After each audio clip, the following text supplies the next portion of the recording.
নমস্কার। আমার প্রিয় দর্শক, প্রিয় শ্রোতা সকলকে আমার প্রাণের কবি চ্যানেলে স্বাগত জানাই। আজ আপনারা শুনবেন রবি ঠাকুরের লেখা একটি অনবদ্য ছোট গল্প অতিথি। প্রথম পরিচ্ছেদ। কাঁঠালিয়ার জমিদার মতিলাল বাবু নৌকা করিয়া সপরিবারে স্বদেশে যাইতেছিলেন। পথের মধ্যে মধ্যাহ্নে নদী তীরের এক গঞ্জের নিকট নৌকা বাঁধিয়া পাকের আয়োজন করিতেছেন। এমন সময় এক ব্রাহ্মণ বালক আসিয়া জিজ্ঞাসা করিল, বাবু, তোমরা কোথায় যাচ্ছ? প্রশ্নকর্তার বয়স 15-16 অধিক হইবে না। মতিবাবু উত্তর করিলেন, কাঁঠালে।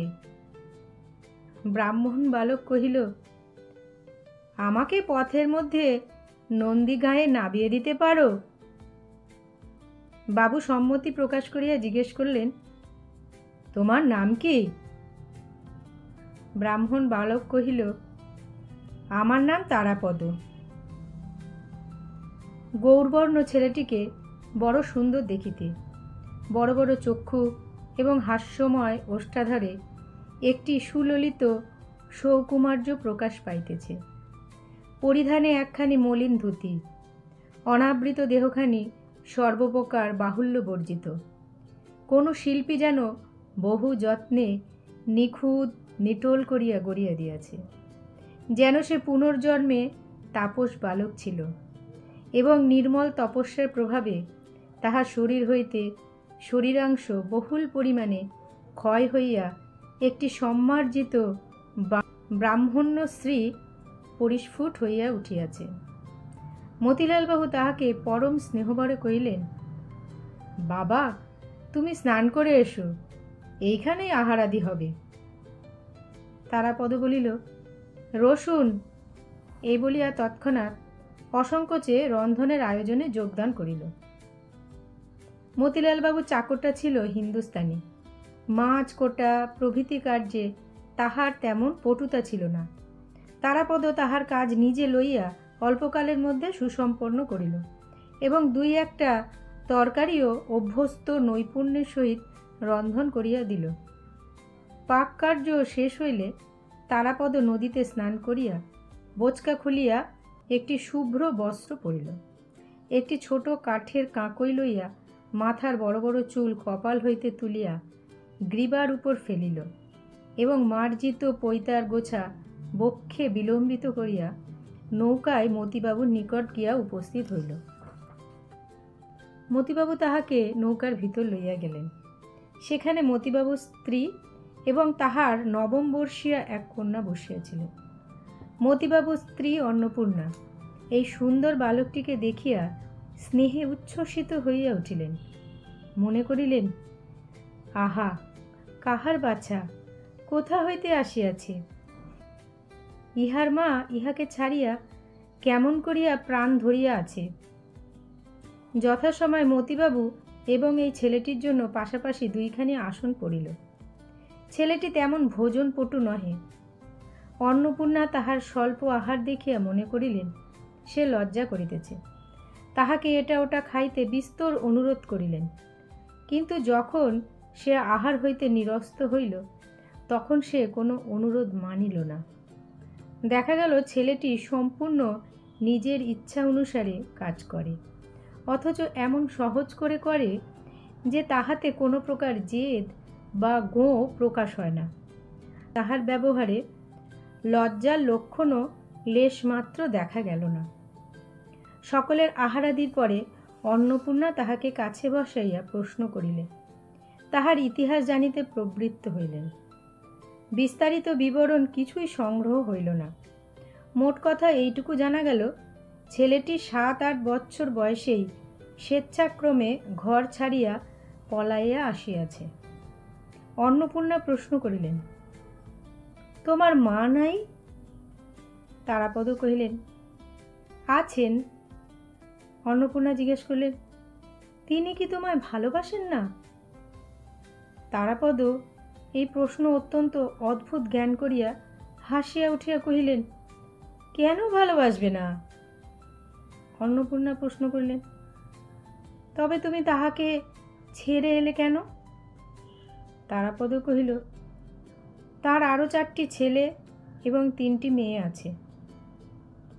অন্নপূর্ণা বালকের এই অদ্ভুত উত্তরে ব্যথিত হইয়া কহিলেন, ওমা, সে কি কথা! 5টি আঙুল আছে বলে কি একটি আঙুল ত্যাগ করা যায়?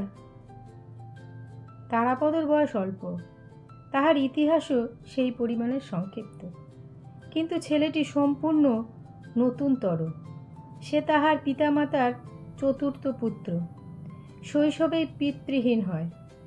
বহু সন্তানের ঘরেও তারাপদ সকলের অত্যন্ত আদরের ছিল। মা, ভাই বোন এবং পাড়ার সকলের নিকট হইতেই সে অজস্র স্নেহ লাভ করিত। এমনকি গুরুমশাইও তাহাকে মারিত না। মারিলেও বালকের আত্মীয় পর সকলেই তাহাতে বেদনা বোধ করিত। এমন অবস্থায় তাহার গৃহত্যাগ করিবার কোনো কারণই ছিল না। যে উপেক্ষিত রোগা ছেলেটা সর্বদাই চুরি করা, গাছের ফল এবং গৃহস্থ লোকের নিকট তাহার চতুর্গুণ প্রতিফল খাইয়া বেড়ায়, সেও তাহার পরিচিত গ্রামবাসীর মধ্যে তাহার নির্যাতনকারিণী মার নিকট পড়িয়া রহিল। আর সমস্ত গ্রামের এই আদরের ছেলে একটা বিদেশি যাত্রা দলের সহিত মিলিয়া অকাতর চিত্তে গ্রাম ছাড়িয়া পলায়ন করিল। সকলে খোঁজ করিয়া তাহাকে গ্রামে ফিরাইয়া আনিল। তাহার মা তাহাকে বক্ষে চাপিয়া ধরিয়া অশ্রুজলে আর্দ্র করিয়া দিল। তাহার বোনরা কাঁদিতে লাগিল। তাহার বড় ভাই পুরুষ অভিভাবকের কঠিন কর্তব্য পালন উপলক্ষে তাহাকে মৃদু রকম শাসন করিবার চেষ্টা করিয়া অবশেষে অনুতপ্ত চিত্তে বিস্তর প্রশ্রয় এবং পুরস্কার দিল। পাড়ার মেয়েরা তাকে ঘরে ঘরে ডাকিয়া প্রচুরতর আদর এবং বহুতর প্রলোভনে বাধ্য করিতে চেষ্টা করিল, কিন্তু বন্ধন, এমনকি স্নেহবন্ধনও তাহার সহিল না। তাহার জন্ম নক্ষত্র তাহাকে গৃহহীন করিয়া দিয়াছে। সে যখনই দেখিত নদী দিয়া বিদেশি নৌকা গুণ টানিয়া চলিয়াছে, গ্রামের বৃহৎ অশ্বত্থ গাছের তলে কোনো দূর দেশ হইতে এক সন্ন্যাসী আসিয়া আশ্রয় লইয়াছে, অথবা বেদেরা নদীর তীরের পতিত মাঠে ছোট ছোট চাটাই বাঁধিয়া বাখারি ছুলিয়া চাঙারি নির্মাণ করিতে বসিয়াছে, তখন অজ্ঞাত বহিঃপৃথিবীর স্নেহহীন স্বাধীনতার জন্য তাহার চিত্ত অশান্ত হইয়া উঠিত। উপরি উপরি 2-3 বার পলায়নের পর তাহার আত্মীয়বর্গ, এমনকি গ্রামের লোক, তাহার আশা পরিত্যাগ করিল। প্রথমে সে একটা যাত্রার দলের সঙ্গ লইয়াছিল।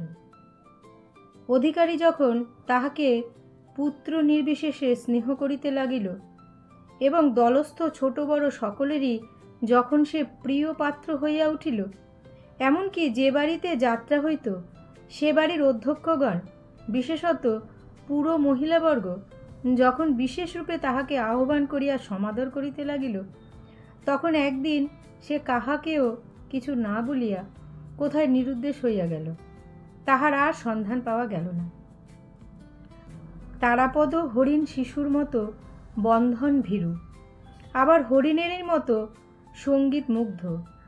যাত্রার গানেই তাহাকে প্রথম ঘর হইতে বিভাগী করিয়া দেয়।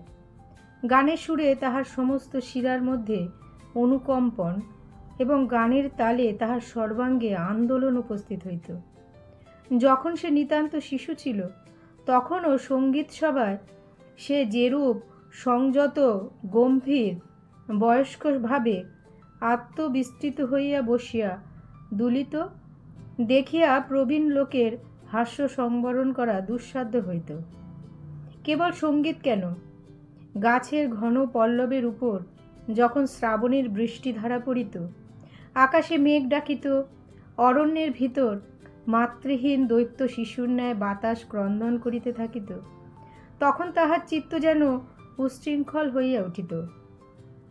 নিস্তব্ধ দ্বীপ্রহরে বহুদূর আকাশ হইতে চিলের ডাক, বর্ষার সন্ধ্যায় ভেকের কলরব, গভীর রাত্রে শৃগালের চিৎকার ধ্বনি সকলই তাহাকে উতলা করিত।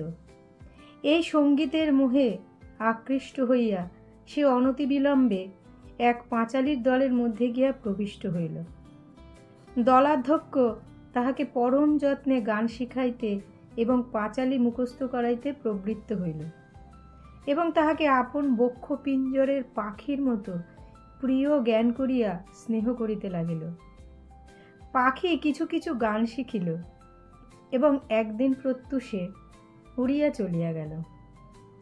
শেষবারে সে এক জিমন্যাস্টিকের দলে জুটিয়াছিল। জ্যৈষ্ঠ মাসের শেষ ভাগ হইতে আষাঢ় মাসের অবসান পর্যন্ত এ অঞ্চলে স্থানে স্থানে পর্যায়ক্রমে বারোয়ারির মেলা হইয়া থাকে। তদ উপলক্ষে 2-3 দল যাত্রা, পাঁচালী, কবি, নর্তকী এবং নানাবিধ দোকান, নৌকাযোগে ছোট ছোট নদী উপনদী দিয়া এক মেলা অন্তে অন্য মেলায় ঘুরিয়া বেড়ায়। গত বৎসর হইতে কলকাতার এক ক্ষুদ্র জিমন্যাস্টিকের দল এই পর্যটনশীল মেলার আমোদ চক্রের মধ্যে যোগ দিয়াছিল। তারাপদ প্রথমত নৌকারোহী দোকানের সহিত মিলিয়া মিশিয়া মেলায় পানির খিলি বিক্রয়ের ভার লইয়াছিল। পরে তাহার স্বাভাবিক কৌতূহলবশত এই জিমন্যাস্টিকের ছেলেদের আশ্চর্য ব্যায়াম নৈপুণ্যে আকৃষ্ট হইয়া এই দলে প্রবেশ করিয়াছিল। তারাপদ নিজে নিজে অভ্যাস করিয়া ভালো বাঁশি বাজাইতে শিখিয়াছিল। জিমন্যাস্টিকের সময় তাহাকে দ্রুত তালে লখনৌ ঠুংরির সুরে বাঁশি বাজাইতে হইত। এই তাহার একমাত্র কাজ ছিল। এই দল হইতেই তাহার শেষ পলায়ন। সে শুনিয়াছিল নন্দীগ্রামের জমিদারবাবুরা মহা সমারোহে এক শখে যাত্রা খুলিতেছেন।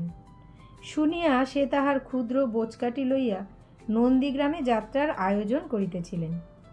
এমন সময় মতিবাবুর সহিত তাহার সাক্ষাৎ হয়। তারাপদ পর্যায়ক্রমে নানা দলের মধ্যে ভিড়িয়াও আপন স্বাভাবিক কল্পনাপ্রবণ প্রকৃতি প্রভাবে কোনো দলের বিশেষত্ব প্রাপ্ত হয় নাই। অন্তরের মধ্যে সে ছিল সম্পূর্ণ নির্লিপ্ত এবং মুক্ত। সংসারে অনেক কুৎসিত কথা সে সর্বদা শুনিয়াছে এবং অনেক কদর্য দৃশ্য তাহার দৃষ্টিগোচর হইয়াছে, কিন্তু তাহা তাহার মনের মধ্যে সঞ্চিত হইবার তিলমাত্র অবসরপ্রাপ্ত হয় নাই। এ ছেলেটির কিছুতেই খেয়াল ছিল না। অন্যান্য বন্ধনের ন্যায় কোনো প্রকার অভ্যাস বন্ধনও তাহার মনকে বাধ্য করিতে পারে নাই। সে এই সংসারে পঙ্কিল জলের উপর দিয়া শুভ্রপক্ষ রাজহংসের মতো সাঁতার দিয়া বেড়াইত। কৌতূহলবশত যতবারই ডুব দিত তাহার পাখা সিক্ত বা মলিন হইতে পারিত না। এই জন্য এই গৃহত্যাগী ছেলেটির মুখে একটি শুভ্র স্বাভাবিক তারুণ্য, অম্লান ভাব প্রকাশ পাইত। তাহার সেই মুখশ্রী দেখিয়া প্রবীণ বিষয়ী মতিলালবাবু তাহাকে বিনা প্রশ্নে বিনা সন্দেহে পরম আদরে আহ্বান করিয়া লইয়াছিলেন। দ্বিতীয় পরিচ্ছেদ। আহারান্তে নৌকা ছাড়িয়া দিল। অন্নপূর্ণা পরম স্নেহে এই ব্রাহ্মণ বালককে তাহার ঘরের কথা, তাহার আত্মীয় পরিজনের সংবাদ জিজ্ঞাসা করিতে লাগিলেন। তারাপদ অত্যন্ত সংক্ষেপে তাহার উত্তর দিয়া বাহিরে আসিয়া পরিত্রাণ লাভ করিল। বাহিরে বর্ষার নদী পরিপূর্ণতার শেষ রেখা পর্যন্ত ভরিয়া উঠিয়াছে। আপন আত্মহারা উদ্দাম চাঞ্চল্যে প্রকৃতি মাতাকে যেন উদ্বিগ্ন করিয়া তুলিয়াছিল। মেঘ নির্মুক্ত রৌদ্রে নদী তীরে অর্ধ নিমগ্ন কাশ তৃণশ্রেণী এবং তাহার ঊর্ধ্বে সরস সঘন ইক্ষুক্ষেত্র এবং তাহার পরপ্রান্তে দূর দিগন্ত চুম্বিত নীলাঞ্জন বর্ণ বনরেখা সমস্তই যেন কোনো এক রূপকথার সোনার কাঠির স্পর্শে সদ্য জাগ্রত নবীন সৌন্দর্যের মতো নির্বাক নীলাকাশের মুগ্ধ দৃষ্টির সম্মুখে পরিস্ফুট হইয়া উঠিয়াছিল। সমস্তই যেন সজীব, স্পন্দিত, প্রগলভ, আলোকে উদ্ভাসিত, নবীনতায় সুচিক্কণ, প্রাচুর্যে পরিপূর্ণ। তারাপদ নৌকার ছাদের উপর পালের ছায়ায় গিয়া আশ্রয় লইল। পর্যায়ক্রমে ঢালু সবুজ মাঠ, প্লাবিত পাটের ক্ষেত, গাঢ় শ্যামল আমন ধান্যের আন্দোলন, ঘাট হইতে গ্রাম অভিমুখী সংকীর্ণ পথ, ঘন বন বেষ্টিত ছায়াময় গ্রাম তাহার চোখের উপর আসিয়া পড়িতে লাগিল। এই জল স্থল আকাশ, এই চারিদিকে সচলতা, সজীবতা, মুখরতা, এই ঊর্ধ্ব অধোদেশের ব্যাপ্তি এবং বৈচিত্র্য, নির্লিপ্ত সুদূরতা, এই সুবৃহৎ চিরস্থায়ী নির্নিমেষ বাক্যহীন বিশ্বজগৎ তরুণ বালকের পরমাত্মীয় ছিল। অথচ সে এই চঞ্চল মানবটিকে এক মুহূর্তের জন্য স্নেহবাহু দ্বারা ধরিয়া রাখিতে চেষ্টা করিত না। নদী তীরে বাছুর লেজ তুলিয়া ছুটিতেছে, গ্রাম্য টাট্টু ঘোড়া সম্মুখের দিয়া দিয়া ঘাস খাইয়া বেড়াইতেছে। মাছরাঙা জেলেদের জাল বাঁধিবার বংশদণ্ডের উপর হইতে ঝপ করিয়া সবেগে জলের মধ্যে ঝাঁপাইয়া মাছ ধরিতেছে। ছেলেরা জলের মধ্যে পড়িয়া মাতামাতি করিতেছে। মেয়েরা উচ্চকণ্ঠে সহাস্য গল্প করিতে করিতে আবক্ষ জলে বসনাঞ্চল প্রসারিত করিয়া দুই হস্তে তাহা মার্জন করিয়া লইতেছে। কোমর বাঁধা মেছুনীরা চুপড়ি লইয়া জেলেদের নিকট হইতে মাছ কিনিতেছে। এ সমস্তই সে চিরনূতন অশ্রান্ত কৌতূহলের সহিত বসিয়া বসিয়া দেখে। কিছুতেই তাহার দৃষ্টির পিপাসা নিবৃত হয় না। নৌকার ছাতের উপরে গিয়া তারাপদ ক্রমশ মাঝিদারিদের সঙ্গে গল্প জুড়িয়া দিল। মাঝে মাঝে আবশ্যক মতে মল্লাদের হাত হইতে লগি লইয়া নিজেই ঠেলিতে প্রবৃত্ত হইল। মাঝির যখন তামাক খাইবার আবশ্যক, তখন সে নিজে গিয়া হাল ধরিল। যখন যেদিকে পাল ফিরানো আবশ্যক, সমস্তই সে দক্ষতার সহিত সম্পন্ন করিয়া দিল। সন্ধ্যার প্রাককালে অন্নপূর্ণা তারাপদকে ডাকিয়া জিজ্ঞেস করলে, রাত্রে তুমি কি খাও? তারাপদ কহিল, যা পাই তাই খাই, সকল দিন খাইও না। এই সুন্দর ব্রাহ্মণ বালকটির আতিথ্য গ্রহণে ঔদাসীন্য অন্নপূর্ণাকে ঈষৎ পীড়া দিতে লাগিল। তাহার বড় ইচ্ছা খাওয়াইয়া পড়াইয়া এই গৃহচ্যুত পান্থ বালকটিকে পরিতৃপ্ত করিয়া দেন। কিন্তু কিসে যে তাহার পরিতোষ হইবে তাহার কোনো সন্ধান পাইলেন না। অন্নপূর্ণা চাকরদের ডাকিয়া গ্রাম হইতে দুধ, মিষ্টান্ন প্রভৃতি ক্রয় করিয়া আনিবার জন্য ধুমধাম বাঁধাইয়া দিলেন। তারাপদ যথা পরিমাণে আহার করিল, কিন্তু দুধ খাইল না। মৌন স্বভাব মতিলাল বাবুও তাহাকে দুধ খাইবার জন্য অনুরোধ করিলেন। সে সংক্ষেপে বলিল, আমার ভালো লাগে না। নদীর উপর 2-3 দিন গেল। তারাপদ রাঁধা বাড়া বাজার করা হইতে নৌকা চালানো পর্যন্ত সকল কাজেই স্বেচ্ছা ও তৎপরতার সহিত যোগ দিল। যে কোনো দৃশ্য তাহার চোখের সম্মুখে আসে, তাহার প্রতি তারাপদর সকৌতূহল দৃষ্টি ধাবিত হয়। যে কোনো কাজ তাহার হাতের কাছে আসিয়া উপস্থিত হয়, তাহাতেই সে আপনি আকৃষ্ট হইয়া পড়ে। তাহার দৃষ্টি, তাহার হস্ত, তাহার মন সর্বদাই সচল হইয়া আছে। এই জন্যই সে এই নিত্য সচলা প্রকৃতির মতো সর্বদাই নিশ্চিত, সর্বদাই নিশ্চিন্ত, উদাসীন, অথচ সর্বদাই ক্রিয়াসক্ত। মানুষ মাত্রেই নিজের একটি স্বতন্ত্র অধিষ্ঠান ভূম আছে, কিন্তু তারাপদ এই অনন্ত নীলাম্বরবাহী বিশ্বপ্রবাহের একটি আনন্দ উজ্জ্বল তরঙ্গ। ভূত ভবিষ্যতের সহিত তাহার কোনো বন্ধন নাই। সম্মুখ অভিমুখে চলিয়া যাওয়াই তাহার একমাত্র কার্য। এদিকে অনেক দিন নানা সম্প্রদায়ের সহিত যোগ দিয়া অনেক প্রকার মনোরঞ্জনী বিদ্যা তাহার আয়ত্ত হইয়াছিল। কোনো প্রকার চিন্তার দ্বারা আচ্ছন্ন না থাকাতে তাহার নির্মল স্মৃতিপটে সকল জিনিস আশ্চর্য সহজে মুদ্রিত হইয়া যাইত। পাঁচালী, কত কথা, কীর্তন গান, যাত্রাভিনয়, সুদীর্ঘ খণ্ড সকল তাহার কণ্ঠাগ্রে ছিল। মতিলালবাবু চিরপ্রথামত একদিন সন্ধ্যাবেলায় তার স্ত্রীকন্যাকে রামায়ণ পড়িয়া শুনাইতেছিলেন। এমন সময় তারাপদ উৎসাহ সংবরণ করতে না পারিয়া নৌকার ছাদের উপর হইতে নামিয়া আসিয়া কহিল, বই রাখুন, আমি কুশলবের গান করি, আপনারা শুনে যান। এই বলিয়া সে কুশলবের পাঁচালী আরম্ভ করিয়া দিল। বাঁশির মতো সুমিষ্ট পরিপূর্ণ স্বরে দাশুরায়ের অনুপ্রাস ক্ষিপ্র বেগে বর্ষণ করিয়া চলিল। দাঁড়ি মাঝি সকলেই দ্বারের কাছে আসিয়া ঝুঁকিয়া পড়িল। হাস্য, করুণা এবং সঙ্গীতে সেই নদী তীরের সন্ধ্যা আকাশে এক অপূর্ব রসস্রোত প্রবাহিত হইতে লাগিল। দুই নিস্তব্ধ তটভূমি কুতূহলী হইয়া উঠিল। পাশ দিয়া যে সকল নৌকা চলিতেছিল তাহাদের আরোহীগণ ক্ষণকালের জন্য উৎকণ্ঠিত হইয়া সেই দিকে কান দিয়া রহিল। যখন শেষ হইয়া গেল, সকলেই ব্যথিত চিত্তে দীর্ঘ নিঃশ্বাস ফেলিয়া ভাবিল, ইহার মধ্যে শেষ হইল কেন? সজল নয়না অন্নপূর্ণার ইচ্ছা করিতে লাগিল ছেলেটিকে কোলে বসাইয়া বক্ষে চাপিয়া তাহার মস্তক আঘ্রাণ করেন।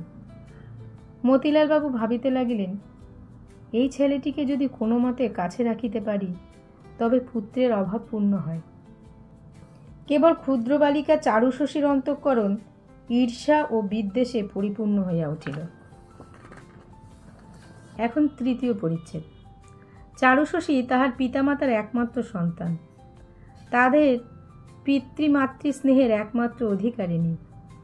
তাহার খেয়াল এবং জেদের অন্ত ছিল না। খাওয়া, কাপড় পরা, চুল বাঁধা সম্বন্ধে তাহার নিজের স্বাধীন মত ছিল, কিন্তু সে মতের কিছুমাত্র স্থিরতা ছিল না। যেদিন কোথাও নিমন্ত্রণ থাকিত সেদিন তাহার মায়ের ভয় করিত, পাছে মেয়েটি সাজসজ্জা সম্বন্ধে একটা অসম্ভব জেদ ধরিয়া বসে। যদি দৈবাৎ একবার চুল বাঁধাটা তাহার মনের মতো না হইল, তবে সেদিন যতবার চুল খুলিয়া যত রকম করিয়াই বাঁধিয়া দেওয়া যাক, কিছুতেই তাহার মন পাওয়া যাইবে না। অবশেষে মহা কান্নাকাটির পালা পড়িয়া যাইবে। সকল বিষয়ে এইরূপ। আবার এক এক সময় চিত্ত যখন প্রসন্ন থাকে, কিছুতেই তাহার কোনো আপত্তি থাকে না। তখন সে অতিমাত্রায় ভালোবাসা প্রকাশ করিয়া তাহার মাকে জড়াইয়া ধরিয়া চুম্বন করিয়া হাসিয়া বকিয়া একেবারে অস্থির করিয়া তোলে। এই ক্ষুদ্র মেয়েটি একটি দুর্ভেদ্য প্রহেলিকা। এই বালিকা তাহার দুর্বাধ্য হৃদয়ের সমস্ত বেগ প্রয়োগ করিয়া মনে মনে তারাপদকে সুতীব্র বিদ্বেষে তাড়না করিতে লাগিল। পিতামাতাকেও সর্বতরভাবে উদ্বেজিত করিয়া তুলিল। আহারের সময় রোদন উন্মুখী হইয়া ভোজনের পাত্র ঠেলিয়া ফেলিয়া দেয়। রন্ধন তাহার রুচিকর বোধ হয় না। দাসীকে মারে, সকল বিষয়ে অকারণ অভিযোগ করিতে থাকে। তারাপদর বিদ্যাগুলি যতই তাহার এবং অন্য সকলের মনোরঞ্জন করিতে লাগিল, ততই যেন তাহার রাগ বাড়িয়া চলিল। তারাপদর যে কোনো গুণ আছে ইহা স্বীকার করিতে তাহার মন বিমুখ হইল, অথচ তাহার প্রমাণ যখন প্রবল হইতে লাগিল, তাহার অসন্তোষ মাত্রাও উচ্চে উঠিল। তারাপদ যেদিন কুশলবের গান করিল, সেদিন অন্নপূর্ণা মনে করিল, সঙ্গীতে বনের পশুও বশ হয়। আজ বোধ হয় আমার মেয়ের মন গলিয়াছে। তাহাকে জিজ্ঞেস করিলেন, চারু কেমন লাগলো? সে কোনো উত্তর না দিয়া অত্যন্ত প্রবল বেগে মাথা নাড়িয়া দিল। এই ভঙ্গিটিকে ভাষায় তর্জমা করিলে এইরূপ দাঁড়ায়, কিছু মাত্র ভালো লাগে নাই এবং কোনো কালেই ভালো লাগিবে না। চারুর মনে ঈর্ষার উদয় হইয়াছে বুঝিয়া তাহার মাতা চারুর সম্মুখে তারাপদর প্রতি স্নেহ প্রকাশ করিতে বিরত হইলেন। সন্ধ্যার পর যখন সকাল সকাল খাইয়া চারু শয়ন করিত, তখন অন্নপূর্ণা নৌকা কক্ষের দ্বারের নিকট আসিয়া বসিতেন এবং মতিবাবু ও তারাপদ বাহিরে বসিত এবং অন্নপূর্ণার অনুরোধে তারাপদ গান আরম্ভ করিত। গানে যখন নদী তীরের বিশ্রাম নীরবতা, গ্রামশ্রী সন্ধ্যার বিপুল অন্ধকারে মুগ্ধ নিস্তব্ধ হইয়া রহিত এবং অন্নপূর্ণার কোমল হৃদয়খানি স্নেহে ও সৌন্দর্য রসে উচ্ছ্বলিত হইতে থাকিত, তখন হঠাৎ চারু দ্রুতপদে বিছানা হইতে উঠিয়া আসিয়া সরোদনে বলিত, মা, তোমরা কি গোল করছো? আমার ঘুম হচ্ছে না। পিতামাতা তাহাকে একলা ঘুমাইতে পাঠাইয়া তারাপদকে ঘিরিয়া সঙ্গীত উপভোগ করিতেছেন, ইহা তাহার একান্ত অসহ্য হইয়া উঠিত। এই দীপ্ত কৃষ্ণ নয়না বালিকার স্বাভাবিক সুতীব্রতা তারাপদর নিকটে অত্যন্ত কৌতুকজনক বোধ হইত। সে ইহাকে গল্প শুনাইয়া, গান গাহিয়া, বাঁশি বাজাইয়া বশ করিতে অনেক চেষ্টা করিল, কিন্তু কিছুতেই কৃতকার্য হয় না। কেবল তারাপদ মধ্যাহ্নে যখন নদীতে স্নান করিতে নামিত, পরিপূর্ণ জলরাশির মধ্যে গৌরবর্ণ সরল তনু দেহখানি নানা সন্তরণ ভঙ্গিতে অবলীলাক্রমে সঞ্চালন করিয়া তরুণ জলদেবতার মতো শোভা পাইত, তখন বালিকার কৌতূহল আকৃষ্ট না হইয়া থাকিত না। সে সেই সময়টির জন্য প্রতীক্ষা করিয়া থাকিত, কিন্তু আন্তরিক আগ্রহ কাহাকেও জানিতে দিত না। এবং এই অশিক্ষাপটু অভিনেত্রী পশমের গলাবন্ধ বোনা এক মনে অভ্যাস করিতে করিতে মাঝে মাঝে যেন অত্যন্ত উপেক্ষা ভরে কটাক্ষে তারাপদর সন্তরণ লীলা দেখিয়া লইত। চতুর্থ পরিচ্ছেদ। নন্দীগ্রাম কখন ছাড়াইয়া গেল তারাপদ তাহার খোঁজ লইল না। অত্যন্ত মৃদু মন্দ গতিতে বৃহৎ নৌকাখানা কখনো পাল তুলিয়া, কখনো গুণ টানিয়া নানা নদীর শাখা প্রশাখার ভিতর দিয়া চলিতে লাগিল। নৌকা আরোহীদের দিনগুলিও এই সকল নদী উপনদীর মতো শান্তিময়, সৌন্দর্যময় বৈচিত্র্যের মধ্যে দিয়া সহজ সৌম্য গমনে মৃদু মিষ্ট কলস্বরে প্রবাহিত হইতে লাগিল। কাহারও কোনরূপ তাড়া ছিল না। মধ্যাহ্নে স্নানাহারে অনেকক্ষণ বিলম্ব হইত।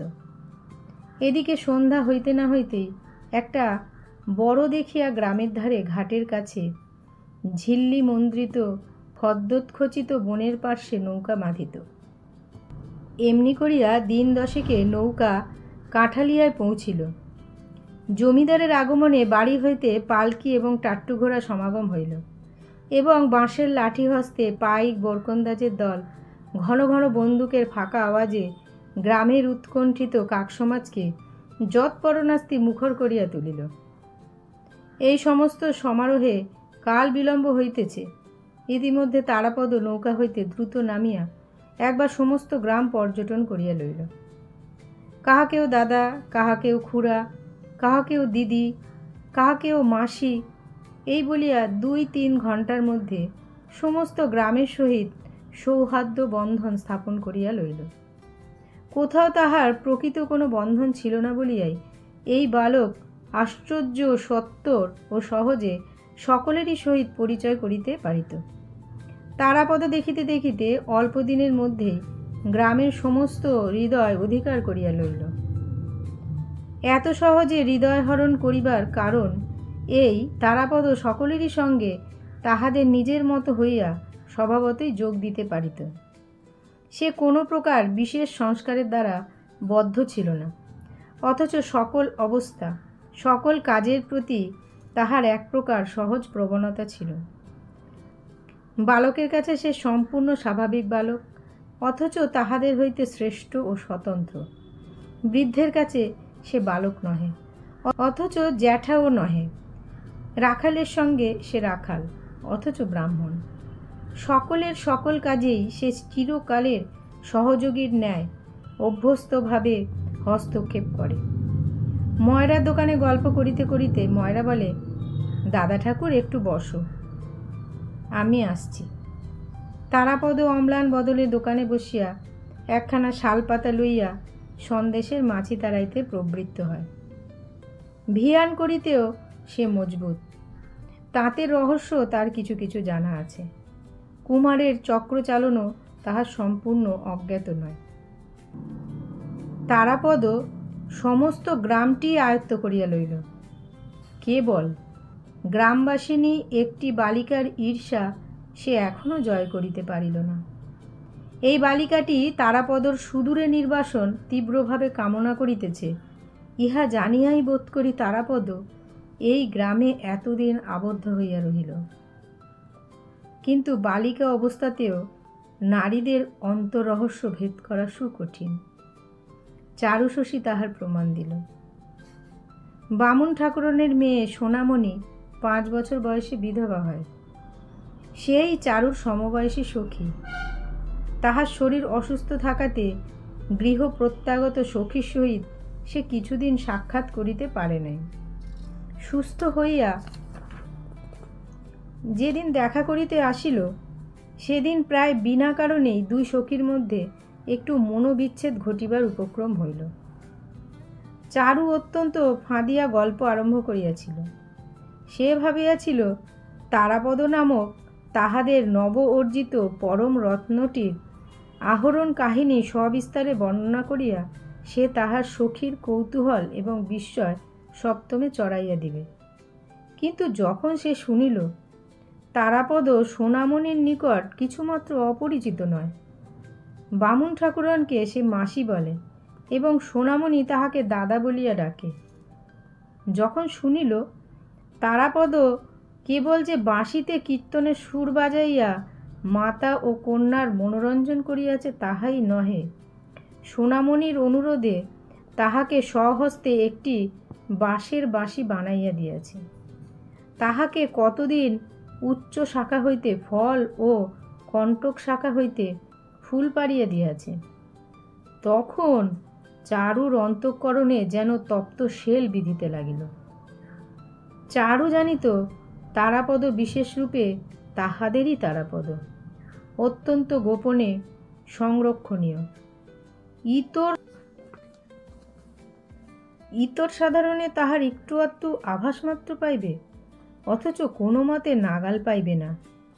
দূর হইতে তাহার রূপে গুণে মুগ্ধ হইবে এবং চারুশশীদের ধন্যবাদ দিতে থাকিবে। এই আশ্চর্য দুর্লভ দৈবলব্ধ ব্রাহ্মণ বালকটি সোনামণির কাছে কেন সহজগম্য হইল?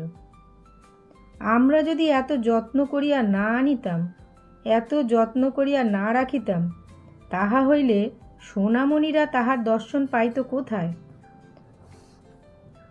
সোনামণির দাদা শুনিয়া সর্বশরীর জ্বলিয়া যায়।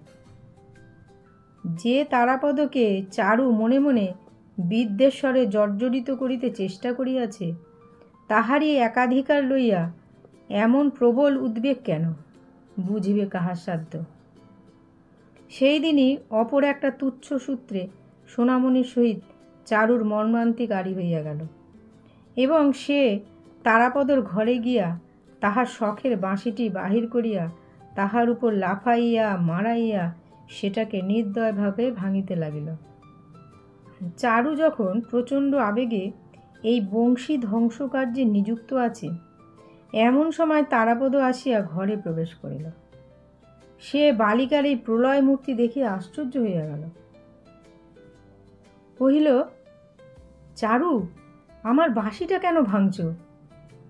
চারু রক্ত নেত্রে রক্তিম মুখে, বেশ করেছি, খুব করছি বলিয়া আরও 2 বার 4 বার বিদীর্ণ বাঁশির উপর অনাবশ্যক পদাঘাত করিয়া উচ্ছ্বসিত কণ্ঠে কাঁদিয়া ঘর হইতে বাহির হইয়া গেল।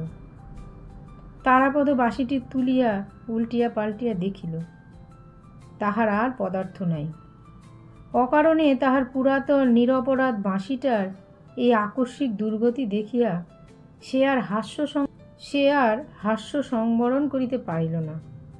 চারুশশী প্রতিদিনই তাহার পক্ষে পরম কৌতূহলের বিষয় হইয়া উঠিল। তারাপদর আরেকটি কৌতূহলের ক্ষেত্র ছিল মতিলাল বাবুর লাইব্রেরিতে ইংরাজি ছবির বইগুলি। বাহিরের সংসারের সহিত তাহার যথেষ্ট পরিচয় হইয়াছে, কিন্তু এই ছবির জগতে সে কিছুতেই ভালো করিয়া প্রবেশ করিতে পারে না। কল্পনার দ্বারা আপনার মনে অনেকটা পূরণ করিয়া লইত, কিন্তু তাহাতে মন কিছুতেই তৃপ্তি মানিত না। ছবির বহির প্রতি তারাপদর এই আগ্রহ দেখিয়া একদিন মতিলালবাবু বলিলেন, ইংরেজি শিখবে? তাহলে এ সমস্ত ছবির মানে বুঝতে পারবে।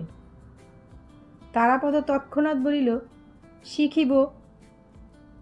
মতিবাবু খুব খুশি হইয়া গ্রামের এন্ট্রেন্স স্কুলের হেডমাস্টার রামরতন বাবুকে প্রতিদিন সন্ধেবেলায় এই বালকের ইংরেজি অধ্যাপনার কার্যে নিযুক্ত করিয়া দিলেন।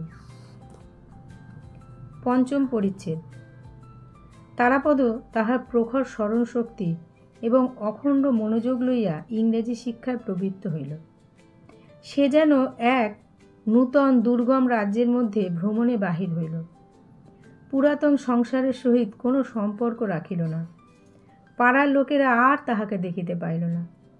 যখন সে সন্ধ্যার পূর্বে নির্জন নদী তীরে দ্রুত বেগে পদচারণ করিতে করিতে পড়া মুখস্থ করিত, তখন তাহার উপর উপাসক বালক সম্প্রদায় দূর হইতে পূর্ণ চিত্তে সসম্ভ্রমে তাহাকে নিরীক্ষণ করিত। তাহার পাঠে ব্যাঘাত করিতে সাহস করিত না। অর্থাৎ যেই ছেলেদের সঙ্গে তারাপদ খেলত, তারা এসে দেখছে তারাপদ নদীর তীরে পায়চারি করছে আর পড়া মুখস্থ করছে। তারা তারাপদকে আর বিরক্ত করতো না, দূর থেকে তারাপদকে দেখত। চারুও আজকাল তাহাকে বড় একটা দেখিতে পাইত না। পূর্বে তারাপদ অন্তঃপুরে গিয়া অন্নপূর্ণার স্নেহদৃষ্টির সম্মুখে বসিয়া আহার করিত, কিন্তু তদ উপলক্ষে প্রায় মাঝে মাঝে কিছু বিলম্ব হইয়া যাইত বলিয়া সে মতিবাবুকে অনুরোধ করিয়া বাহিরে আহারের বন্দোবস্ত করিয়া লইল। ইহাতে অন্নপূর্ণা ব্যথিত হইয়া আপত্তি প্রকাশ করিয়াছিলেন, কিন্তু মতিবাবু বালকের অধ্যয়নের উৎসাহে অত্যন্ত সন্তুষ্ট হইয়া এই নতুন ব্যবস্থায় অনুমোদন দিলেন। এমন সময় চারুও হঠাৎ জেদ ধরিয়া বসিল, আমিও ইংরাজি শিখিব। তাহার পিতামাতা তাহাদের খামখেয়ালি কন্যার এই প্রস্তাবটিকে প্রথমে পরিহাসের বিষয় জ্ঞান করিয়া স্নেহ মিশ্রিত হাস্য করিলেন, কিন্তু কন্যাটি এই প্রস্তাবের পরিহাস্য অংশটুকুকে প্রচুর অশ্রু জলধারায় অতি শীঘ্রই নিঃশেষে ধৌত করিয়া ফেলিয়াছিল। অবশেষে এই স্নেহ দুর্বল নিরুপায় অভিভাবকদ্বয় বালিকার প্রস্তাব গম্ভীরভাবে গ্রাহ্য করিলেন। চারুও মাস্টারের নিকট তারাপদর সহিত একত্র অধ্যয়নে নিযুক্ত হইল। কিন্তু পড়াশুনো করা এই অস্থিরচিত্ত বালিকার স্বভাব সঙ্গত ছিল না। সে নিজে কিছু শিখিল না, কেবল তারাপদর অধ্যয়নে ব্যাঘাত করিতে লাগিল। সে পিছাইয়া পড়ে, পড়া মুখস্থ করে না, কিন্তু তবু কিছুতেই তারাপদর পশ্চাৎবর্তী হইয়া থাকিতে চাহে না। তারাপদ তাহাকে অতিক্রম করিয়া নতুন পড়া লইতে গেলে সে মহা রাগারাগি করিত, এমনকি কান্নাকাটি করিতেও ছাড়িত না। তারাপদ পুরাতন বই শেষ করিয়া নতুন বই কিনিলে তাহাকেও সেই নতুন বই কিনিয়া দিতে হইত। তারাপদ অবসরের সময় নিজে ঘরে বসিয়া লিখিত এবং পড়া মুখস্থ করিত। ইহা সেই ঈর্ষাপরায়ণা কন্যাটির সহ্য হইত না। সে গোপনে তাহার লেখা খাতায় কালি ঢালিয়া আসিত, কলম চুরি করিয়া রাখিত, এমনকি বইয়ের যেখানে অভ্যাস করিবার সেই অংশটি ছিঁড়িয়া আসিত। তারাপদ এই বালিকার অনেক দৌরাত্ম্য সকৌতুকে সহ্য করিত, অসহ্য হইলে মারিত, কিন্তু কিছুতেই শাসন করিতে পারিত না। দৈবাৎ একটা উপায় বাহির হইল। একদিন বড় বিরক্ত হইয়া নিরুপায় তারাপদ তাহার মসি বিলুপ্ত লেখা খাতা ছিন্ন করিয়া ফেলিয়া গম্ভীর বিষণ্ণ মুখে বসিয়াছিল। চারু দ্বারের কাছে আসিয়া মনে করিল আজ বুঝি মার খাইবে, কিন্তু তাহার প্রত্যাশা পূর্ণ হইল না। তারাপদ একটি কথা মাত্র না কহিয়া চুপ করিয়া বসিয়া রহিল। বালিকা ঘরের ভিতরে বাহিরে ঘুরঘুর করিয়া বেড়াইতে লাগিল। বারংবার এত কাছে ধরা দিল যে তারাপদ ইচ্ছা করিলে অনায়াসেই তাহার পৃষ্ঠে এক চপেটাঘাত বসাইয়া দিতে পারিত, কিন্তু সে তাহা না দিয়া গম্ভীর হইয়া রহিল। বালিকা মহা মুশকিলে পড়িয়া গেল। কেমন করিয়া ক্ষমা প্রার্থনা করিতে হয় সে বিদ্যা তাহার কোনো কালেই অভ্যাস ছিল না, অথচ অনুতপ্ত ক্ষুদ্র হৃদয়টি তাহার সহপাঠীর ক্ষমা লাভের জন্য একান্ত কাতর হইয়া উঠিল। অবশেষে কোনো উপায় না দেখিয়া ছিন্ন খাতার এক টুকরা লইয়া তারাপদর নিকটে বসিয়া খুব বড় বড় করিয়া লিখিল, আমি আর কখনো খাতায় কালি মাখাবো না। লেখা শেষ করিয়া সেই লেখার প্রতি তারাপদর মনোযোগ আকর্ষণের জন্য অনেক প্রকার চাঞ্চল্য প্রকাশ করিতে লাগিল। দেখিয়া তারাপদ আর হাস্য সংবরণ করিতে পারিল না, হাসিয়া উঠিল। এখন বালিকা লজ্জায় ক্রোধে ক্ষিপ্ত হইয়া উঠিয়া ঘর হইতে দ্রুত বেগে ছুটিয়া বাহির হইয়া গেল। যে কাগজের টুকরোয় সে স্বহস্তে দীনতা প্রকাশ করিয়াছে সেটা অনন্তকাল এবং অনন্ত জগৎ হইতে সম্পূর্ণ লোপ করিতে পারিলে তবে তাহার হৃদয়ের নিদারুণ ক্ষোভ মিটিতে পারিত। এদিকে সংকুচিত চিত্ত সোনামণি দুই একদিন অধ্যয়নশালার বাইরে উকিঝুঁকি মারিয়া ফিরিয়া চলিয়া গিয়াছে। সখী চারুশশীর সহিত তাহার সকল বিষয়ে বিশেষ হৃদ্যতা ছিল, কিন্তু তারাপদ সম্বন্ধে চারুকে সে অত্যন্ত ভয় এবং সন্দেহের সহিত দেখিত। চারু যে সময় অন্তঃপুরে থাকিত সেই সময়টি বাছিয়া সোনামণি সসংকোচে তারাপদের দ্বারের কাছে আসিয়া দাঁড়াইত। তারাপদ বই হইতে মুখ তুলিয়া সস্নেহে বলিত, কি রে সোনা, খবর কি? মানি কহিত, অনেক দিন তো যাওনি, মা তোমাকে একবার যেতে বলেছে। মার কোমরে ব্যথা বলে আসতে পারেনি। এমন সময় হয়তো হঠাৎ চারু আসিয়া উপস্থিত। সোনামণি শশব ব্যস্ত, সে যেন গোপনে তাহার সখীর সম্পত্তি চুরি করিতে আসিয়াছিল। চারু কণ্ঠস্বর সপ্তমে চড়াইয়া চোখ মুখ ঘুরাইয়া বলিত, হ্যাঁ সোনা, তুই পড়ার সময় গোল করতে এসেছিস? আমি এখনই বাবাকে গিয়ে বলে দেব।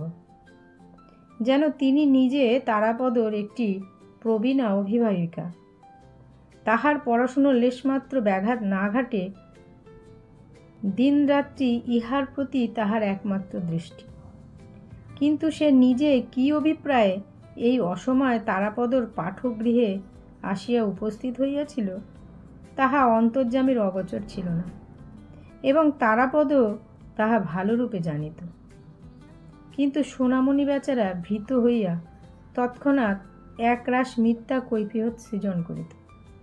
অবশেষে চারু যখন ঘৃণা ভরে তাহাকে মিথ্যাবাদী বলিয়া সম্বোধন করিত তখন সে লজ্জিত, শঙ্কিত, পরাজিত হইয়া ব্যথিত চিত্তে ফিরিয়া যাইত। দয়াদ্র তারাপদ তাকে ডাকিয়া বলিত, সোনা, আজ সন্ধ্যাবেলা আমি তোদের বাড়ি যাব এখন। চারু সর্পিনীর মতো ফোঁস করিয়া উঠিয়া বলিত, যাবে বই কি, তোমার পড়া করতে হবে না, আমি মাস্টারমশাইকে বলে দেব। চারুর এই শাসনে ভীত না হইয়া তারাপদ দুই একদিন সন্ধ্যার পর বামুন ঠাকুরনীর বাড়ি গিয়াছিল। তৃতীয় বা চতুর্থবারে চারু ফাঁকা শাসন না করিয়া আস্তে আস্তে এক সময় বাহির হইতে তারাপদর ঘরের দ্বারে শিকল আটিয়া দিয়া মার মশলার বাক্সের চাবি তালা আনিয়া তালা লাগাইয়া দিল। সমস্ত সন্ধ্যাবেলা তারাপদকে এইরূপ বন্দী অবস্থায় রাখিয়া আহারের সময় দ্বার খুলিয়া দিল। তারাপদ রাগ করিয়া কথা কহিল না এবং না খাইয়া চলিয়া যাইবার উপক্রম করিল। তাহা অনুতপ্ত ব্যাকুল বালিকা করজোরে সানুনয়ে বারংবার বলিতে লাগিল, তোমার দুটি পায়ে পড়ি, আর আমি করব না এরকম, তোমার দুটি পায়ে পড়ি, তুমি খেয়ে নাও। তাহাতেও যখন তারাপদ বশ মানিল না তখন সে অধীর হইয়া কাঁদিতে লাগিল। তারাপদ সংকটে পড়িয়া গেল। সে আবার ফিরিয়া আসিয়া খাইতে বসিল। চারু কতবার একান্ত মনে প্রতিজ্ঞা করিয়াছে যে তারাপদর সহিত সদ্ব্যবহার করিবে, আর কখনো তাহাকে মুহূর্তের জন্য বিরক্ত করিবে না, কিন্তু সোনামণি প্রভৃতি আর 5 জন মাঝে আসিয়া পড়াতে কখন তাহার কিরূপ মেজাজ হইয়া যায় কিছুতেই আত্মসংবরণ করিতে পারে না। কিছুদিন যখন উপরি উপরি সে ভালো মানুষই করিতে থাকে, তখনই একটা উৎকট আসন্ন বিপ্লবের জন্য তারাপদ সতর্কভাবে প্রস্তুত হইতে থাকে। আক্রমণটা হঠাৎ কি উপলক্ষে কোন দিক হইতে আসে কিছুই বলা যায় না। তাহার পরে প্রচণ্ড ঝড়, ঝড়ের পর প্রচুর অশ্রুবারি বর্ষণ, তাহার পরে প্রসন্ন স্নিগ্ধ শান্তি। এমনি করিয়া প্রায় 2 বৎসর কাটিল। এত সুদীর্ঘকালের জন্য তারাপদ কখনো কাহারও নিকট ধরা দেয় নাই। বোধ করি পড়াশুনোর মধ্যে তাহার মন এক অপূর্ব আকর্ষণে বদ্ধ হইয়াছিল। বোধ করি বয়োবৃদ্ধি সহকারে তাহার প্রকৃতির পরিবর্তন আরম্ভ হইয়াছিল এবং স্থায়ী হইয়া বসিয়া সংসারের সুখ স্বাচ্ছন্দ্যতা ভোগ করিবার দিকে তাহার মন পড়িয়াছিল। বোধ করি তাহার সহপাঠিকা বালিকার নিয়ত দৌরাত্ম্য চঞ্চল সৌন্দর্য অলক্ষিতভাবে তাহার হৃদয়ের উপর বন্ধন বিস্তার করিতেছিল। এদিকে চারুর বয়স 11 উত্তীর্ণ হইয়া যায়। মতিবাবু সন্ধান করিয়া তাহার মেয়ের বিবাহের জন্য 2-3টি ভালো ভালো সম্বন্ধ আনাইলেন। কন্যার বিবাহ বয়স উপস্থিত হইয়াছে জানিয়া মতিবাবু তাহার ইংরেজি পড়া এবং বাইরে যাওয়া নিষেধ করিয়া দিলেন। এই আকস্মিক অবরোধে চারু ঘরের মধ্যে ভারী একটা আন্দোলন উপস্থিত করিল। তখন একদিন অন্নপূর্ণা মতিবাবুকে ডাকিয়া কহিলেন, পাত্রের জন্য তুমি অত খোঁজ করে বেড়াচ্ছ কেন?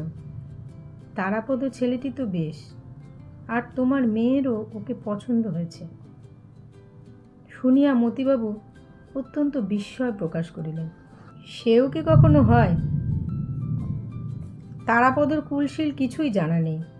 আমার একটি মাত্র মেয়ে, আমি ভালো ঘরে দিতে চাই। একদিন রায়ডাঙ্গার বাবুদের বাড়ি হইতে মেয়ে দেখিতে আসিল। চারুকে বেশভূষা পরাইয়া বাহির করিবার চেষ্টা করা হইল।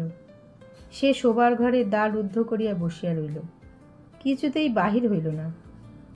মতিবাবু ঘরের বাহির হইতে অনেক অনুনয় করিলেন, ভৎসনা করিলেন, কিছুতেই ফল হইল না। অবশেষে বাহিরে আসিয়া রায়ডাঙ্গার দূতবর্গের নিকট মিথ্যা করিয়া বলিতে হইল, কন্যার অত্যন্ত অসুখ করিয়াছে, আজ আর দেখানো হইবে না। তাহারা ভাবিল মেয়ের বুঝি কোনো একটা দোষ আছে, তাই এইরূপ চাতুরী অবলম্বন করা হইল। তখন মতিবাবু ভাবিতে লাগিলেন, তারাপদ ছেলেটি দেখিতে শুনিতে সকল বিষয় ভালো, উহাকে আমি ঘরেই রাখিতে পারিব। তাহা হইলে আমার একমাত্র মেয়েটিকে পরের বাড়ি পাঠাইতে হইবে না। ইহাও চিন্তা করিয়া দেখিলেন, তাহার অশান্ত অবাধ্য মেয়েটির দুরন্তপনা তাহাকে স্নেহের চক্ষে যতই মার্জনীয় বোধ হোক না, শ্বশুরবাড়িতে কেহ সহ্য করিবে না। তখন স্ত্রী পুরুষে অনেক আলোচনা করিয়া তারাপদর দেশে তাহার সমস্ত কৌলিক সংবাদ সন্ধান করিবার জন্য লোক পাঠাইলেন। খবর আসিল যে তারাপদ বংশ ভালো কিন্তু দরিদ্র। তখন মতিবাবু ছেলের মা এবং তার ভাইয়ের নিকট বিবাহের প্রস্তাব পাঠাইলেন। তাহারা আনন্দে উচ্ছ্বসিত হইয়া সম্মতি দিলেন। কাঁঠালিয়ার মতিবাবু এবং অন্নপূর্ণা বিবাহের দিনক্ষণ আলোচনা করিতে লাগিলেন। কিন্তু স্বাভাবিক গোপনতা প্রিয় সাবধানী মতিবাবু কথাটা গোপনে রাখিলেন। চারুকে ধরিয়া রাখা গেল না। সে মাঝে মাঝেই বর্গীর হাঙ্গামার মতো তারাপদর পাঠকগৃহে গিয়া পড়িত। কখনো রাগ, কখনো অনুরাগ, কখনো বিরাগের দ্বারা তাহার পাঠচর্যার নিভৃত শান্তি অকস্মাৎ তরঙ্গিত করিয়া তুলিত। তাহাতে আজকাল এই নির্লিপ্ত মুক্ত স্বভাব ব্রাহ্মণ বালকের চিত্তে মাঝে মাঝে ক্ষণকালের জন্য বিদ্যুৎ স্পন্দনের ন্যায় এক অপূর্ব চাঞ্চল্য সঞ্চার হইত। যে ব্যক্তির লঘুভার চিত্ত চিরকাল অক্ষুণ্ণ অব্যাহতভাবে কাল স্রোতের তরঙ্গচূড়ায় ভাসমান হইয়া সম্মুখে প্রবাহিত হইয়া যাইত, সে আজকাল একবার অন্যমনস্ক হইয়া বিচিত্র দিবা স্বপ্ন জালের মধ্যে জড়ীভূত হইয়া পড়ে। একদিন পড়াশোনা ছাড়িয়া দিয়া সে মতিবাবুর লাইব্রেরির মধ্যে প্রবেশ করিয়া ছবির বইয়ের পাতা উল্টাইতে থাকিত। সেই ছবিগুলির মিশ্রণে যে কল্পনালোক সৃজিত হইত তাহা পূর্বেকার হইতে অনেক স্বতন্ত্র এবং অধিকতর রঙিন। চারুর অদ্ভুত আচরণ লক্ষ্য করিয়া সে আর পূর্বের মতো স্বভাব পরিহাস করিতে পারিত না। দুষ্টামি করিলে তাহাকে মারিবার কথা মনেও উদয় হইত না। নিজের এই গূঢ় পরিবর্তন, এই আবদ্ধ আসক্ত ভাব তাহার নিজের কাছে এক নতুন স্বপ্নের মতো মনে হইতে আরম্ভ করিল। শ্রাবণ মাসে বিবাহের শুভ দিন স্থির করিয়া মতিবাবু তারাপদর মা ও ভাইদের আনিতে পাঠাইলেন। তারাপদকে তাহা জানিতে দিলেন না। কলিকাতার মোক্তারগণকে গড়ের বাদ্য বায়না দিয়া আদেশ করিলেন এবং জিনিসপত্রের ফর্দ পাঠাইয়া দিলেন। আকাশে নববর্ষার মেঘ উঠিল। গ্রামের নদী এতদিন শুষ্কপ্রায় হইয়াছিল। মাঝে মাঝে কেবল একটা ডোবায় জল বাঁধিয়া থাকিত। ছোট ছোট নৌকা সেই পঙ্কিল জলে ডোবানো ছিল এবং দ্বিপথে গরুর গাড়ি চলাচলের সুগভীর চক্রচিহ্ন খোদিত হইতেছিল। এমন সময় একদিন পিতৃগৃহে প্রত্যাগত পার্বতীর মতো কোথা হইতে দ্রুতগামিনী জলধারা কলহাস্য সহকারে গ্রামের শূন্য বক্ষে আসিয়া সমাগত হইল। উলঙ্গ বালক বালিকারা তীরে আসিয়া উচ্চৈস্বরে নৃত্য করিতে লাগিল। অতৃপ্ত আনন্দে বারংবার জলে ঝাঁপ দিয়া নদীকে যেন আলিঙ্গন করিয়া ধরিতে লাগিল। কুটিলবাসিনীরা তাহাদের পরিচিত প্রিয় সঙ্গিনীকে দেখিবার জন্য বাহির হইয়া আসিল। শুষ্ক নির্জীব গ্রামের মধ্যে কোথা হইতে এক বিপুল প্রাণহিল্লোল আসিয়া প্রবেশ করিল। দেশ বিদেশ হইতে বোঝাই হইয়া ছোট বড় নানা আয়তনের নৌকা আসিতে লাগিল। বাজারের ঘাট সন্ধ্যাবেলায় বিদেশি মাঝির সঙ্গীতে ধ্বনিত হইয়া উঠিল। দুই তীরের গ্রামগুলি সম্বৎসর আপনার নিভৃত কোণে আপনার ক্ষুদ্র ঘরকন্যা লইয়া একাকিনী দিন যাপন করিতে থাকে। বর্ষার সময় বাহিরের বৃহৎ পৃথিবী বিচিত্র পণ্যপহার লইয়া গৈরিক বর্ণ জলরথে চড়িয়া এই গ্রামকন্যাগুলির তত্ত্ব লইতে আসিত। জগতের সঙ্গে আত্মীয়তা গর্বে কিছুদিনের জন্য তাহাদের ক্ষুদ্রতা ঘুচিয়া যায়। সমস্তই সচল সজাগ সজীব হইয়া এবং মৌন নিস্তব্ধ দেশের মধ্যে সুদূর রাজ্যের কলালাপ ধ্বনি আসিয়া চারিদিকের আকাশকে আন্দোলিত করিয়া তোলে। এই সময় কুড়ুল কাটার নাগবাবুদের এলাকায় বিখ্যাত রথযাত্রার মেলা হইবে।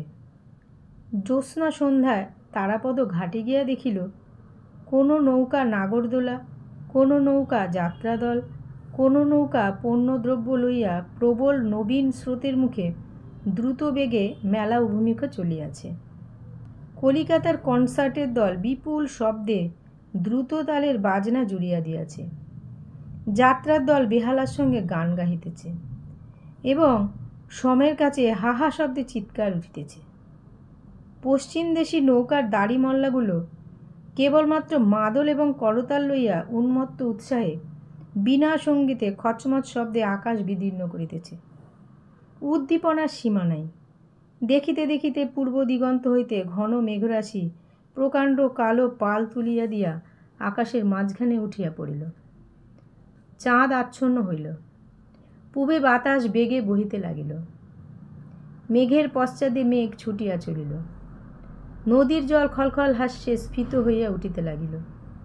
নদী তীরবর্তী আন্দোলিত বনশ্রেণীর মধ্যে অন্ধকার পুঞ্জীভূত হইয়া উঠিল। ভেগ ডাকিতে আরম্ভ করিল। ঝিল্লির ধ্বনি যেন করাত দিয়া অন্ধকারকে চিরিতে লাগিল। সম্মুখে আজ যেন সমস্ত জগতের রথযাত্রা। চাকা ঘুরিতেছে, ধ্বজা উড়িতেছে, পৃথিবী কাঁপিতেছে। মেঘ উড়িয়াছে, বাতাস ছুটিয়াছে, নদী বহিয়াছে, নৌকা চলিয়াছে, গান উঠিয়াছে। দেখিতে দেখিতে গুরু গুরু শব্দে মেঘ ডাকিয়া উঠিল বিদ্যুৎ আকাশকে কাটিয়া কাটিয়া ঝলসিয়া উঠিল। সুদূর অন্ধকার হইতে একটা মুষল ধারাবর্ষী বৃষ্টির গন্ধ আসিতে লাগিল। কেবল নদীর এক তীরে এক পার্শ্বে কাঁঠালিয়া গ্রাম আপন কুটির দ্বার বন্ধ করিয়া দীপ নিবাইয়া দিয়া নিঃশব্দে ঘুমাইতে লাগিল। পরদিন তারাপদর মাতা ও ভ্রাতাগণ কাঁঠালিয়ায় আসিয়া অবতরণ করিলেন। পরদিন কলকাতা হইতে বিবিধ সামগ্রীপূর্ণ 3খানা বড় নৌকা আসিয়া কাঁঠালিয়ার জমিদারির কাছারি ঘাটে লাগিল এবং পরদিন অতি প্রাতে সোনামণি কাগজে কিঞ্চিত আমসত্ত্ব এবং পাতার ঠোঙায় কিঞ্চিত আচার লইয়া ভয়ে ভয়ে তারাপদর পাঠগৃহে আসিয়া নিঃশব্দে দাঁড়াইল। কিন্তু পরদিন তারাপদকে দেখা গেল না।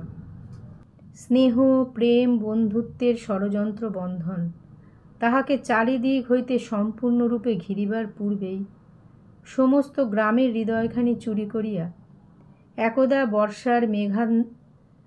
বর্ষার মেঘান্ধকার রাত্রে এই ব্রাহ্মণ বালক আসক্তিবিহীন উদাসীন জননী বিশ্ব পৃথিবীর নিকট চলিয়া গিয়াছে। নমস্কার।